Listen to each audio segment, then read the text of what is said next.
যে আমি আসতেছিলাম, তো কালকে আমার এক বন্ধু বলতেছে, দোস্ত এই মসজিদের ইমাম সাহেবের চাকরিটা গেছে। কেন গেল? ওনার অপরাধ হলো উনি খুব আয়েশি জীবন যাপন করে। কেমন? ওনার ওই স্ত্রীকে নিয়ে যশোর থেকে ঢাকায় প্লেনে আসছিল, এই জন্য। কোন জাতের মুসল্লিদেরকে নামাজ পড়াইছে চিন্তা করো, ওদের সব কারুন হামান টাইপের মুসল্লি। একজন ইমাম, তার একটা হবি থাকতে পারে না? যশোর থেকে খুলনায় আসতে 2200 টাকা নেয় টিকিট, সেখানে সর্বসাকুল্যে পরিবার সহ 3 জন আর 5000 টাকা ধরলাম, ছোট একটা বাচ্চা। তো 5000 টাকা খরচ করে বেটায় শখটা মিটাইছে, ওখান থেকে বেড়াতে আসছে ঢাকায়, এই জন্য তার চাকরিটা নাই। হুজুর মানুষ প্লেনে চড়বে কেন? ও তোমরা 6 কোটি টাকা দিয়ে গাড়িতে চলতে পারো, প্লেন হেলিকপ্টারে চলতে পারো, ওটাই কোনো দোষ নাই। হুজুরে একটু প্লেনে চলছে, তাতেই একেবারে চেহারা মেঘাচ্ছন্ন হয়ে গেল। একটা আনার হবে, ডালিম হবে, সেই ডালিমের খোসা দিয়ে জনগণ ছাতা বানাবে। এত বরকত হবে, কারো হাতে অর্থের অভাব হবে না, টাকা পয়সার অভাব হবে না। এত অর্থ আল্লাহ সকলের হাতে দিবেন। তখন আলেম ওলামা যারা থাকবেন তাদের হাতে অর্থ খুব বেশি হবে, টাকা পয়সা খুব বেশি হবে। এখন কোনো মসজিদের ইমাম যদি গাড়িতে চলে, যে আমি আসতেছিলাম, তো কালকে আমার এক বন্ধু বলতেছে, দোস্ত এই মসজিদের ইমাম সাহেবের চাকরিটা গেছে। কেন গেল? ওনার অপরাধ হলো উনি খুব আয়েশি জীবন যাপন করে। কেমন? ওনার ওই স্ত্রীকে নিয়ে যশোর থেকে ঢাকায় প্লেনে আসছিল, এই জন্য। কোন জাতের মুসল্লিদেরকে নামাজ পড়াইছে চিন্তা করো, ওদের সব কারুন হামান টাইপের মুসল্লি। একজন ইমাম, তার একটা হবি থাকতে পারে না? যশোর থেকে খুলনায় আসতে 2200 টাকা নেয় টিকিট, সেখানে সর্বসাকুল্যে পরিবার সহ 3 জন আর 5000 টাকা ধরলাম, ছোট একটা বাচ্চা।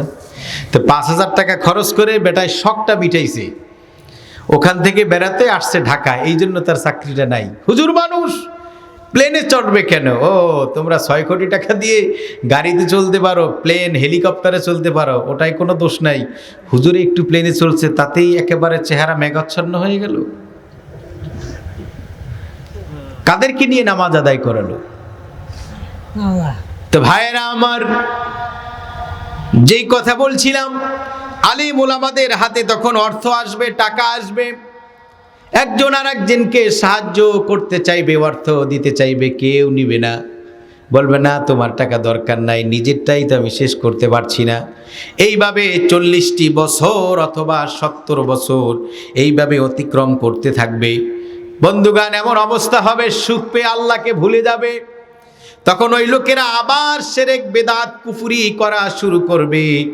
আমার আল্লাহ তখন এই কোরআনের অক্ষরগুলো আসমানে তুলে নিবেন, সূর্য মামা পশ্চিম দিক থেকে উঠবে। 40টি বছর এইভাবে স্টেবল হবে, এইভাবে দাঁড়িয়ে থাকবে সূর্য 40টি বছর, ওখান থেকে আর নড়াচড়া করবে না। আজান দিতে যাবে, মুখে আর ধ্বনি আসবে না। আল্লাহর জমিনে তখন একজন মোমেন থাকবে না, সেজদা দেওয়ার মতো কোনো লোক থাকবে না। ওরা মসজিদে যাইবে, কোরআন খুলবে, দেখবে কোরআন পড়া যায় কিনা। কোরআন খুলে দেখবে কোরআনের মধ্যে কোনো অক্ষর নাই, শুধু সাদা পাতা। ভাইরা আমার, এরপরে সিংগায় ফুৎকার হয়ে যাবে। ফুৎকার যে দিবে তার নাম কি? ইসরাফিল আলাইহিস সালাম। ইসরাফিল আলাইহিস সালাতু ওয়াস সালাম কেমন ফেরেশতা? আমার আল্লাহ ইসরাফিলকে সৃষ্টি করলেন। আল্লাহ আরশে আজিম সৃষ্টি করার পরে আল্লাহ বললেন, এই ইসরাফিল কুন হয়ে যা। অমনি করে ইসরাফিল আলাইহিস সালাতু ওয়াস সালাম হয়ে গেলেন। ইসরাফিলের মুখের মধ্যে যেই সুঙ্গাটা দিয়েছেন, ওই সুঙ্গা হলো আসমান এবং জমিন ব্যাপী। ভাইয়েরা আমার, এবং ওই সুঙ্গার মধ্যে যত মানুষ, জিন, ইনসান, হাইওয়ানাত, কীট পতঙ্গ জাক রয়েছে, লক্ষ লক্ষ, মিলিয়ন বিলিয়ন, সবার নামে নামে এক একটা ছিদ্র রয়েছে ওই সুঙ্গার মধ্যে।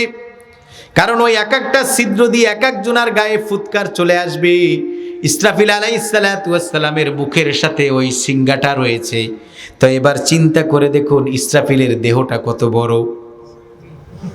ইসরাফিল আলাইহিস সালামের দেহটা কত বড়। 7 আসমানের উপর একটা সাগর আছে। কি আছে? ওই সাগরের উপরে 8 জন ফেরেশতা আছে। কয়জন? 8 জন ফেরেশতা। 8 জন ফেরেশতার একজন থেকে অপরজন ফেরেশতার দূরত্ব হলো বাইনা কতিরাইহি 50 আলফা সানা। একজন ফেরেশতা থেকে অপর ফেরেশতার দূরত্ব হলো মাত্র 50,000 বছর। কত? 50,000 বছর। ভাইরা আমার, শুধু তাই নয়, একজন ফেরেশতার এই কাঁধ থেকে অপর কাঁধের দূরত্ব হলো সাবা সাবা সাবা সানাতিন, 700 সানাতি মিয়াতা আমিন, 700 বছরের দূরত্ব হলো এক ফেরেশতার এই কাঁধ থেকে অপর কাঁধের দূরত্ব। আর একজন 8জন ফেরেশতা একজন থেকে আরেকজনের দূরত্ব হলো 50,000 মাইল। এবং ওই সাগরের গভীরতা কেমন? কামা বাইনাস সামাই ওয়াল আরদি, এই 7 আসমান এবং জমিন যেমন গভীর, ওই সাগরের গভীরতা হলো তেমন। ওই যে 8জন ফেরেশতা দাঁড়িয়ে আছে, তাদের দেহটা কেমন? এবার শুনুন, ইসরাফিল তো ছোট ফেরেশতা, যে চুঙা নিয়ে দাঁড়িয়ে আছে আসমান জমিন ব্যাপী জোড়া। আর ওই 8জন ফেরেশতা কেমন? যেই সাগরের গভীরতা হলো ওই 7 আসমান থেকে শেষ জমিন, এখানে যতটুক পরিমাণ গভীরতা হবে সেই পরিমাণ গভীরতা হলো ওই সাগরের। আর সেই সাগরে যে 8জন ফেরেশতা আছেন তারা লম্বা কেমন? ওই যে 8জন ফেরেশতা দাঁড়িয়েছেন, মা ওয়াসালা মা উল বাহারি ইলা উনুকিহি, ওই ফেরেশতাদের হাঁটুর নিচে হলো ওই সাগরের পানি। তাহলে ইসরাফিল আলাইহিস সালাম যখন সিংহায় ফুৎকার দিবেন তখন কি অবস্থা হবে? আল্লাহ কোরআনে জানিয়েছেন, ইয়াউমা তারাউনাহা তাযহালু কুল্লু মুরদিআতিন আম্মা আরদাআত ওয়া তাদাউ কুল্লু যাতিন হামলিন হামলাহা ওয়া তারান নাসা সুকারা ওয়া মা হুম বিসুকারা ওয়ালাকিন্না আযাবাল্লাহি শাদীদ। আমার আল্লাহ জানিয়েছেন সেদিন দেখবেন নবী, সিংহায় যখন ফুৎকার দেওয়া হবে, ইসরাফিল আলাইহিস সালাম যখন ফুৎকার দিবে, মানুষদেরকে মনে হবে মাতাল। গর্ভবতী নারীরা তাদের অ্যাবর্শন হবে, গর্ভপাত হবে, সন্তান ঝরে যাবে, খসে পড়ে যাবে, তাদের আর গর্ভ নির্দিষ্ট টাইমে হবে না। ইয়াউমা ইয়াজআলুল উইলদানা শিবা, শিশুরা বৃদ্ধ হয়ে যাবে, এমন একটি অবস্থা হয়ে যাবে। মানুষ হাত দিয়ে লোকমা উঠিয়েছে, খাবে, খাবার মতো সময় পাবে না। উষ্টি থেকে দুধ দহন করে নিয়ে এসেছে, মুখে নিবে, পান করবে, পান করার মতো কোনো অবকাশ সে পাবে না। সকলকে মনে হবে উন্মাদনায় মেতে আছে, সকলে মনে হবে যেন মদ্যপ, এমন অবস্থা হবে। ওয়াতারান নাসা সুকারা ওয়া মা হুম বিসুকারা, মনে হবে যেন এরা মাতাল, আসলে তারা মাতাল না। ওয়ালাকিন্না আযাবাল্লাহি শাদীদ, মূলত হলো আল্লাহ সুবহানাহু ওয়া তাআলার কঠিন আযাবের কারণে তাদের এই অবস্থা হবে।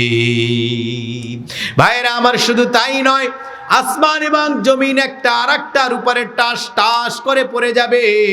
কাতাইয়িস সিজিল্লি লিল কুতুবি কামা বাদানা আউয়ালা খালকিন নুঈদু, বইয়ের পাতা একটা আরেকটার উপরে যেভাবে ধাস ধাস করে পড়ে যায়, ওইভাবে আসমান জমিন একটি অপরটির উপরে পড়ে যাবে।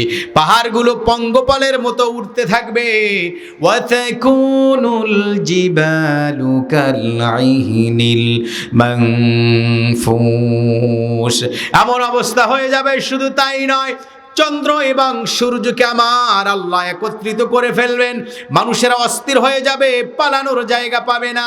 আল্লাহর ভাষায় শুনুন সেদিন কি হবে।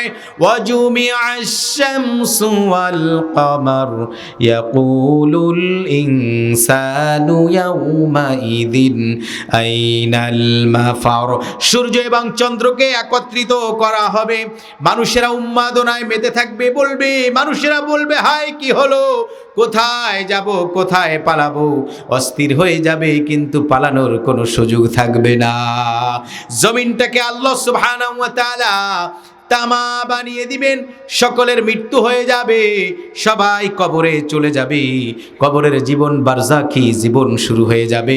বন্ধুগণ, যারা আল্লাহর প্রিয় বান্দা হবে, আমার আল্লাহ ওই কবরে তাদের জায়গাটা শান্তির আকরে পরিণত করে দিবেন। তখন ওই কবরবাসীরা বলবে, ইয়া রব্বি ইয়া রব্বি আকিমিস সাআ, ওগো মাওলা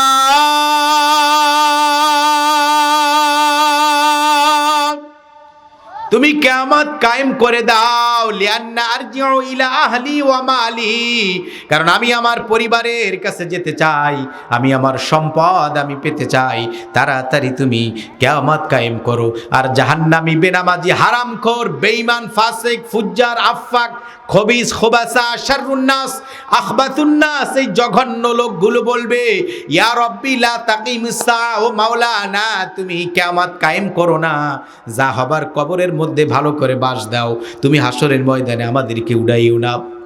বন্ধুগণ, আলোচনা শেষের দিকে চলে এসেছি। এরপরে যখন হাসরের ময়দান কায়েম হয়ে যাবে, কি হবে?